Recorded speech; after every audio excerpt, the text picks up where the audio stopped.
क्या आपको पता है कि क्रैब मेंटालिटी इसका मतलब क्या होता है? आपको पता है?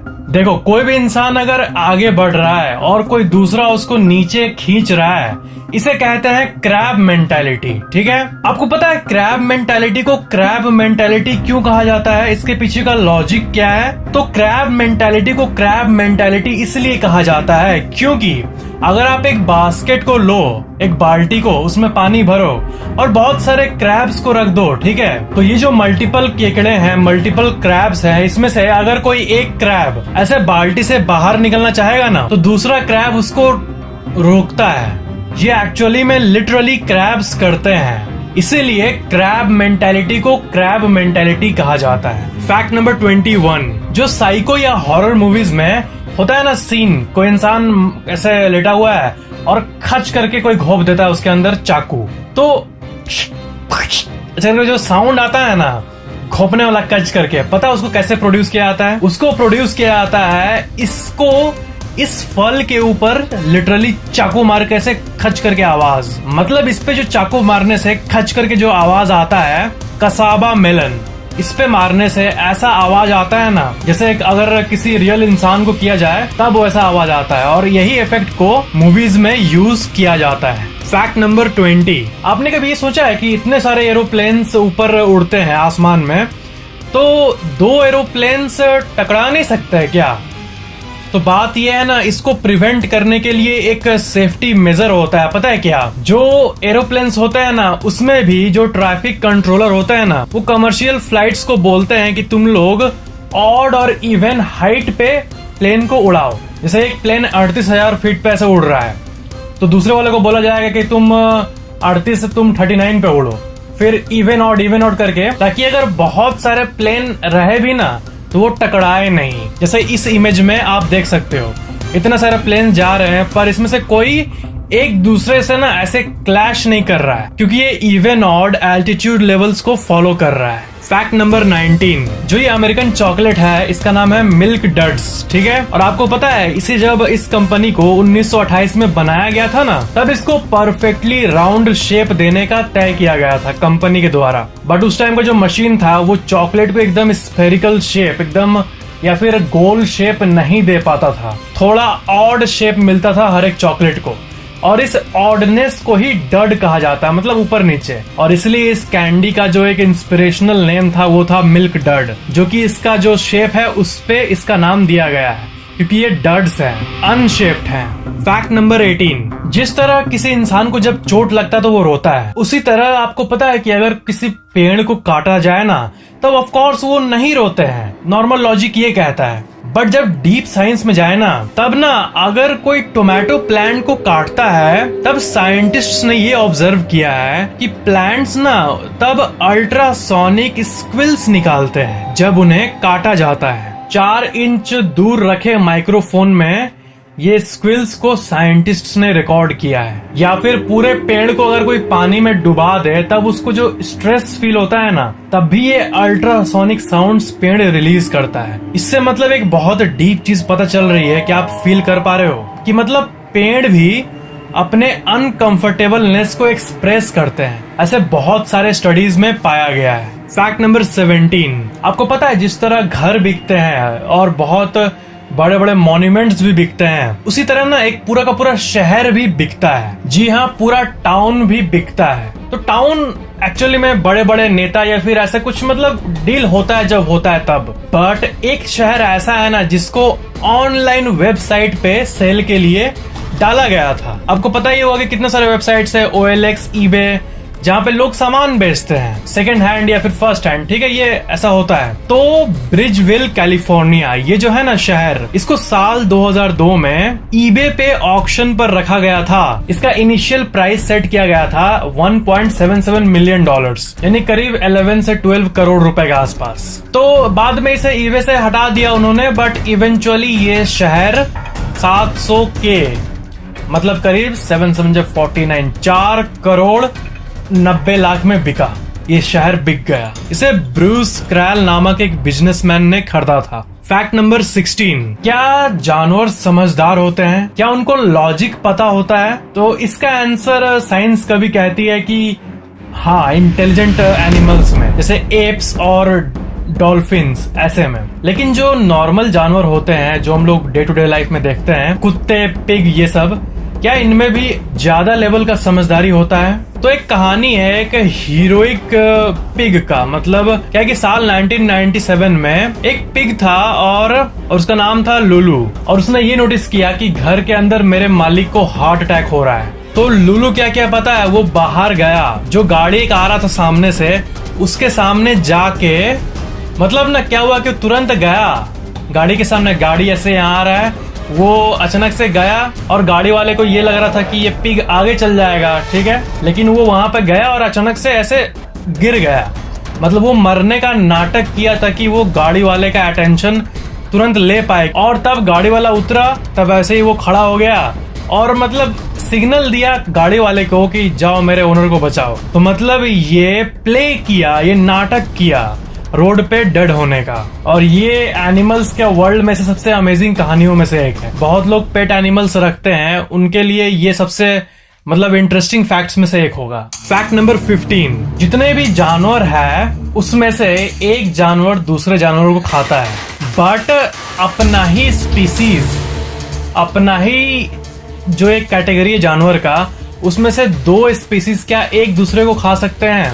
नहीं खाते। एक शेर थोड़ी ना शेर को खाएगा, या फिर एक मगरमच्छ दूसरे मगरमच्छ को नहीं खाता है, ठीक है। बट सैलामेंडर एक जानवर होता है और इसमें भी एक स्पीसीज होता है, इसका नाम है टाइगर सैलामेंडर। और इसका गजब फैक्ट है, क्या है ना कि ओवर पॉपुलेशन किसी भी स्पीसीज में नहीं होना चाहिए, बट जब टाइगर सैलामेंडर जो जानवर है उसका एक कॉलोनी में अगर बहुत सारा पैदा हो जाता है और जो टाइगर सैलामेंडर्स हैं उनको लगता है कि अब ओवर पॉपुलेशन बढ़ गया है, तब उन टाइगर सैलामेंडर्स का जो बच्चा होता है ना, वो ऐसे कैपेबिलिटी के साथ पैदा होता है कि वो दूसरे टाइगर सैलामेंडर को खा जाए और वो अपने लिटिल सोसाइटी में पॉपुलेशन कंट्रोल कर सके, और जो बच्चे पैदा होते हैं वो दूसरे टाइगर सैलामेंडर को खा सकते हैं। और जब पॉपुलेशन कंट्रोल में आ जाता है, जब बहुत सारे पेरेंट्स के दिमाग में ये केमिकल रिलीज हो जाता है कि पॉपुलेशन कंट्रोल में आ गया है, तब जो बच्चा पैदा होते हैं पॉपुलेशन कंट्रोल होने के बाद, तब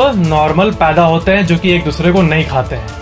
ऐसा होता है नेचर में। फैक्ट नंबर 14, जितने भी फेमस पीपल के जो ऑटोग्राफ है, आपको पता है दुनिया का, पूरे विश्व का सबसे महंगा ऑटोग्राफ किसका है? तो वो है जॉर्ज वॉशिंगटन। इनका ऑटोग्राफ जो है उसका सेलिंग प्राइस है $9.8 मिलियन, और ये 2012 के एक ऑक्शन में बिका था इतने ही प्राइस पे। फैक्ट नंबर 13, साल 1887 से लेके साल 1950 तक क्या है ना कि जो अमेरिकन वेदर फॉरकास्ट के लोग थे, उन लोगों को ना ये जो वर्ड है ना टॉर्नेडो, इसको यूज करने का परमिशन उनको नहीं था, क्योंकि टॉर्नेडो उस जमाने में, उस टाइम में बहुत एक हॉरिफिक चीज था। मतलब पूरा घर को नहीं बल्कि पूरे शहर को खाली कर देता था एक टॉर्नेडो। तो उस टाइम जब भी टॉर्नेडो की खबर आती थी, ऑफिशियल्स को पता चलती थी ना, तो वो पब्लिक में, प्रेस में ये बोलते थे कि सीवियर लोकल स्टॉर्म आ रहा है। टॉर्नेडो वर्ड यूज नहीं करते थे, क्योंकि उस टाइम टॉर्नेडो को ना किसी मतलब दानव का ये कुछ प्रकोप माना, मतलब ऐसा कुछ था मान्यता। उस टाइम साइंस स्ट्रगल कर रही थी कि ये जो गोल गोल घूमता है ये क्या होता है, तो इसको डार्क मिस्टीरियस फोर्स एज्यूम किया गया था। इसलिए टॉर्नेडो वर्ड को एकदम होता नहीं, जैसे अभी एक कोरोना वायरस एक ये बन चुका है, उस टाइम टॉर्नेडो सुन के लोगों का बाल खड़ा हो जाता था, I mean goose bumps. Fact number 12, ये बहुत मस्त फैक्ट है, मेरे को तो बहुत मस्त लगा। इंडिया में जितने भी नेम्स हैं, नाम है, उसमें सबसे कॉमन नाम क्या है? इंडिया में जितने भी नेम है, इतना नाम है हर तरह का, ठीक है, और इतना सर नेम है, ठीक है, सिंह, शर्मा और मतलब कितना कितना, ठीक है। तो सबसे कॉमन सर नेम इंडिया में क्या है अगर स्टैटिस्टिक्स की बात करें तो वो देखो आप फॉरबियर्स का एक ऑफिशियल आर्टिकल, इसमें देखो सबसे टॉप पे है जो, वो है देवी। आपको पता होगा कि मैरिज के बाद जो एक वुमन का नाम यूजुअली देवी होता है, तो इसलिए देवी सबसे टॉप में है सर नेम के हिसाब से। फिर है सिंह, ऑफ कोर्स सिंह तो बहुत कॉमन है, मतलब सिंह बहुत आपको पता ही कितना कॉमन है। फिर है कुमार, राजेश कुमार। फिर है दास, फिर है कौर पंजाबियों में, फिर है राम, फिर है यादव, फिर है कुमारी, फिर है लाल, बाय, खातून, मंडल, अली, शर्मा, रे, मंडल, खान, शाह, पटेल, प्रसाद, पाटिल, घोष, पाल, साहू, गुप्ता, सैक, बीबी और बहुत सारे। आप इसका फुल लिस्ट आप अपने स्क्रीन पे देख सकते हो। फैक्ट नंबर 11, Amazon जो कंपनी है ये काइंड ऑफ बाकी टेक्नोलॉजिकल कंपनीज जैसे फेसबुक, गूगल का कॉम्पिटिटर है, eBay का। तो ना Amazon अपना सर्च इंजन लॉन्च किया था A9.com। Amazon.com खोलने पे Amazon खुलता है शॉपिंग वाला, A9.com आप आज भी लिखोगे ना तो Amazon.com ही खुलेगा। बट ये जब ओरिजिनली लॉन्च हुआ था तब A9 एक सर्च इंजन था गूगल की तरह, बट गूगल से बेटर सर्च इंजन सबको पता है कोई नहीं है। तो A9 आया तो सही साल 2003 में, बट ओनली 5 साल बाद साल 2008 में इसको बंद कर दिया गया। और क्योंकि ये Amazon कंपनी का ही डोमेन है A9.com, इसीलिए अब ब्राउजर में A9.com टाइप करने से वही Amazon का ऑफिशियल वेबसाइट खुलता है। फैक्ट नंबर 10, आपको पता है जब एक बच्चा जन्म लेता है तब उसके अंदर मिठास को फील करने का, मीठा को टेस्ट करने का होता है एबिलिटी जीव में। बीटर, तीता को भी टेस्ट कर सकता है बच्चा, सावर, खट्टा, इसको भी फील कर सकते हैं बच्चे, तभी तो नींबू देने से फेस बनाते हैं क्यूट सा बच्चे लोग। लेकिन जब तक एक बच्चा 4 महीने का नहीं हो जाता तब तक वो साल्ट यानी नमक को, साल्ट को टेस्ट नहीं कर सकते, क्योंकि उनका सोडियम सेंसिटिव रिसेप्टर जो होता है वो 4 महीने बाद ही टेस्ट बड में इमर्ज होना शुरू होता है। फैक्ट नंबर 9, ब्रैड पिट जो वर्ल्ड वॉर जेड जो ये ज़ॉम्बी की मूवी है इसमें एक्ट किए थे, ये पब्लिक में बोले हैं ना कि इनको फेस ब्लाइंडनेस है, मतलब ये दूसरों का फेस नहीं समझ पाते। मतलब आप इनसे अगर ऐसे बात करोगे कुछ देर तो कुछ देर बाद आप आओगे तो ये आपको पहचान नहीं पाएंगे। ये ऐसा क्लेम किए हैं कि ये फेस को रिकॉग्नाइज नहीं कर पाते हैं और इसी बीमारी का साइंटिफिक नेम है प्रोसोपागोस्निया। देखो ये तो हो गई बीमारी की बात, बट मैं बता रहा हूँ आपको, मैं टिपिकली कोई मूवी को रेकमेंड नहीं करता हूँ। मैं ज़ॉम्बी के ऊपर वीडियो बनाया था, तो ज़ॉम्बी के जितने भी मूवीज है ना उसमें से देखो इसमें मूवी को प्रमोट करने का बात नहीं आता है, क्योंकि मूवी देख के फील होता है जो मेरे को फील हुआ, मैं ऑनेस्टली आपको बता रहा हूँ। तो ट्रेन टू बुसान ये जो ज़ॉम्बी मूवी है और world war Z, zombie movie उतने है नहीं, ठीक है, ना बॉलीवुड में ना हॉलीवुड में। बॉलीवुड में गो गोवा गॉन करके एक ज़ॉम्बी की मूवी है और हॉलीवुड में वर्ल्ड वॉर जेड करके एक मूवी है ज़ॉम्बी की, मस्त मूवी है। और वही साउथ कोरिया की मूवी है ये ट्रेन टू बुसान, ये भी गजब मूवी है। मैं पर्सनली इन तीनों मूवी को मतलब बेस्ट रेट करता हूँ। और वर्ल्ड वॉर जेड में जो मेन कास्ट था वो इन्हीं का था, ब्रैड पिट, यही जिनके बारे में मैंने आपको बताया अभी, जिनको फेस ब्लाइंडनेस है। फैक्ट नंबर 8, हाथ धोने से बीमारियां दूर होती है, ये बात हम सबको पता है। बट जब ये कंसेप्ट जब लोगों के मन में नहीं था कि साबुन से हाथ धोने से क्या बीमारी दूर होता है, मतलब जर्म्स मर जाता है, ये उस टाइम नया नया कॉन्सेप्ट था, ठीक है, लोगों के माइंड में। तो सबसे पहले जो डॉक्टर इसको पहली बार बताया था हैंड वॉशिंग से डिजीज प्रिवेंट होता है, जिनका नाम था इग्नास सेमिल्विस, उनको ना लोग पागल बोलते थे पता है। और ये इवेंचुअली मेंटल इंस्टीट्यूशन में भी गए थे अपने लाइफ के लास्ट कुछ सालों के लिए। इनके सपोर्ट में कोई नहीं था, कि इनके आइडिया के सपोर्ट में कोई नहीं था कि हैंड वॉशिंग से फायदा होता है, जर्म्स दूर भागते हैं। इनके हैंड वॉशिंग वाले बात को कोई नहीं मानता था। अजीब बात है ना, कोरोना का टाइम में अगर कोई बोलेगा कि हैंड वॉशिंग नहीं करूंगा मैं, उसको लोग पागल बोलेंगे, और उस टाइम इनको लोग पागल बोल रहे थे।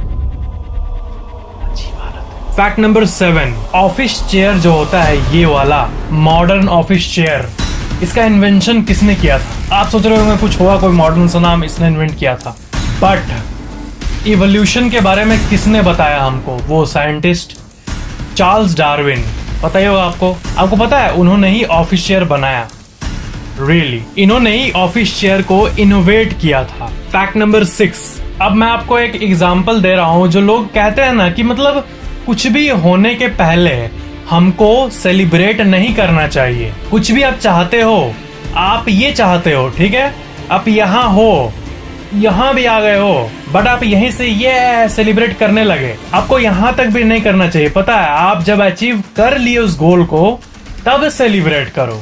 इसका बहुत मस्त एग्जाम्पल साल 2020 के एक रेसिंग में हुआ था। एंड्रे वेरिसिमो ये रेस में बहुत अच्छा रेसिंग करते हैं और इनका वीडियो देखो, ये रेसिंग कर रहे हैं और ऑलमोस्ट फिनिश लाइन आने वाला है। ठीक है, तो ये जब फिनिश लाइन के एकदम पास आ गए थे ना, तभी अपना 2 हाथ से उठा के ये मैं जीत गया लगभग, अब तो मैं जीत ही जाऊंगा, ऐसा अपना बॉडी लैंग्वेज से दिखाएं। ठीक है, लेकिन देखो आगे क्या होता है। ऑलमोस्ट लाइन के करीब थे और ये टाइम वेस्ट अपना सेलिब्रेशन में किए, इसलिए पीछे वाले देखो कैसे आगे आ गए और फाइनली ये एंड्रे वेरिसिमो थर्ड हुए।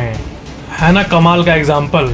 ज्यादा अर्ली भी सेलिब्रेट नहीं करना चाहिए। इनफैक्ट जो रेसिंग में है, चाहे वो नॉर्मल रेसिंग हो पैर वाला या फिर बाइक वाला या जो ऑफिशियल रेसिंग कॉन्टेस्ट करते हैं, उनको तो ऐसा करना चाहिए ना कि यहाँ पे जीत अगर है तो एकदम इससे भी 10 कदम आगे जाके ना तब सेलिब्रेट करो, टू इंश्योर सेफ्टी।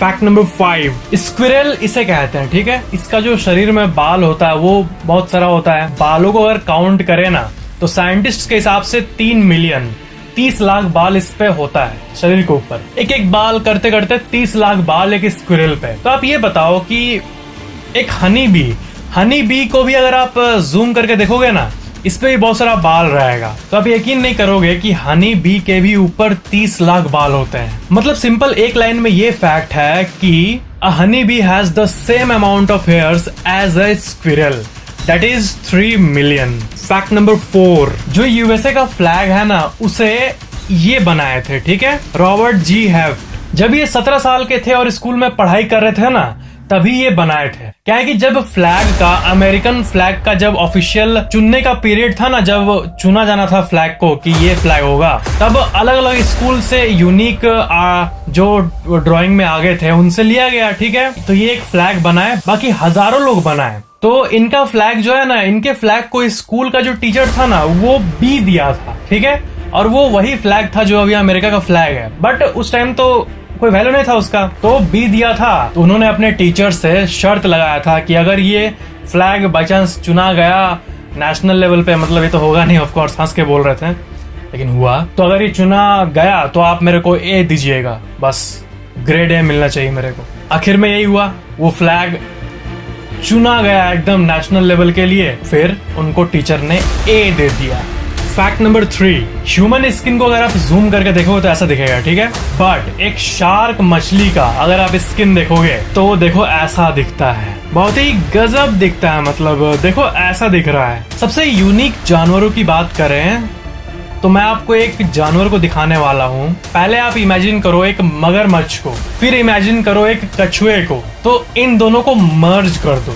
ऐसा ही एक जानवर होता है जिसका नाम है एलिगेटर स्नैपिंग टर्टल, मगरमच्छ की तरह दिखने वाला एक कछुआ। देखो ये दुनिया के सबसे यूनिक जानवरों में से एक है। फैक्ट नंबर 2, मार्वल फैंस के लिए एक फैक्ट है। मार्वल में एक विलन है जिसका नाम है वेनम। तो क्या है ना कि जो कॉमिक बुक में जो काम करते थे पहले मार्वल के, जो ऑफिशियल मार्वल में काम करते हैं ना, उसको एक नॉर्मल मार्वल के रीडर ने कांटेक्ट किया कि देखो मार्वल टीम, मेरे पास ना एक विलन का बहुत मस्त आइडिया है। उस नॉर्मल इंसान का नाम था रैंडी शुलर, और 1982 में वेनम का आइडिया इसी ने दिया था मार्वल को। तो मार्वल ने इनसे जो राइट्स है, ये आइडिया है, उसको परचेज कर लिया। और पता है कितने में परचेज किया? $220 में, मतलब करीब 12,000 रुपए में। देखो उसका ऑफिशियल लेटर भी मैं आपको दिखाता हूँ। देखो ये लेटर है 3 अगस्त 1982। इसमें देखो लिखा हुआ है I want two by it. ये मार्वल उनको कह रहा है जिन्होंने आइडिया दिया, वी विल पे $220, और नीचे साइन भी। मतलब ये होता है, अगर आपके पास कोई आइडिया है और आप किसी मूवी कंपनी को वो आइडिया दिए तो आपको ऐसी पेमेंट मिलता है, अगर उनको ये आइडिया बहुत अमेजिंग लगा तो। फैक्ट नंबर 1, जो नोट्स में गांधी जी का ये पिक है, ये उनके सबसे पॉपुलर पिक्स में से नहीं, बल्कि उनका सबसे पॉपुलर पिक है। बहुत कोई को लगता है कि ये ड्रॉ किया गया है या फिर कोई आर्ट वर्क है बनाया हुआ, बट ये एक रियल पिक है। ये पिक साल 1946 में लिया गया था, और ये देखो ये है उनका full pic. Lord Frederick Pethick Lawrence के सामने ये खड़े हैं, और इन्हीं का जो ये फोटो है ये फेस इसको इन्वर्ट करके नोट में डाला जाता है। ये जो इनका स्माइलिंग पिक है, इसको साल 1996 में सबसे पहले नोट्स में छापा गया था। मतलब आप जो अपने स्क्रीन पे ये पिक देख रहे हो, ये वर्ल्ड की सबसे वैल्यूएबल पिक्स में से एक है। इस वीडियो के एंड में मैं आपको कोई फैक्ट नहीं बल्कि एक डीप थॉट देना चाहूंगा, एक सोच, एक बहुत ही डीप और अमेजिंग सा बात कि एक रूम में, एक ऐसा रूम को इमेजिन करो जिसमें सब कोई टी शर्ट पहना है, ठीक है। तो उस रूम में अगर कोई कोट पहन के कोई व्यक्ति जाएगा तो उसको सब अलग मानते हैं, सबका अटेंशन उसके तरफ जाता है। और दूसरी तरफ एक ऐसा रूम इमेजिन करो जिसमें सब कोट पहने हैं, ठीक है, कोट ही नॉर्मल है। तो उस रूम में अगर टी शर्ट पहन के कोई चला गया तो उस रूम में जहाँ पे सब कोई कोट ही उसके लिए सालों से नॉर्मल है, उसमें अगर कोई हट के शर्ट पहन के चला गया तो वो सबके लिए यूनिक हो जाएगा। A person wearing a coat in a room full of people in T shirt is usually the most important person there, ठीक है। A person wearing a t-shirt in a room full of coats is more likely the most different and important person in the room। मतलब इससे सीख यही मिलता है कि लोगों का ध्यान वहीं जाता है जो सबसे अलग हो। जो बट के हर जगह नॉर्मल चीजें हैं, वहां पे कोई अलग है, वो उससे अलग हो गया। बट जहाँ पे वही स्पेशल नॉर्मल है, वहां पे स्पेशल वो है जो अलग है। Deep, I know my friends. इसका कोई गोल नहीं था कि ये मैं बता के आपको क्यों बता रहा हूं, बट थॉट है मस्त सा। मीन्स वही, हाँ, बी डिफरेंट, सबसे अलग बनो। वीडियो पसंद आया तो लाइक जरूर करना, नीचे कमेंट करना कि ये वीडियो कैसा लगा, और शेयर जरूर कर देना, फैला देना। और मेरे को आप इंस्टाग्राम पे फॉलो जरूर करना, नीचे डिस्क्रिप्शन में मेरे ऑफिशियल इंस्टाग्राम का लिंक दिया हुआ है। और चैनल को सब्सक्राइब करके बेल आइकन भी ऑन जरूर कर लेना। Thank you for watching this video.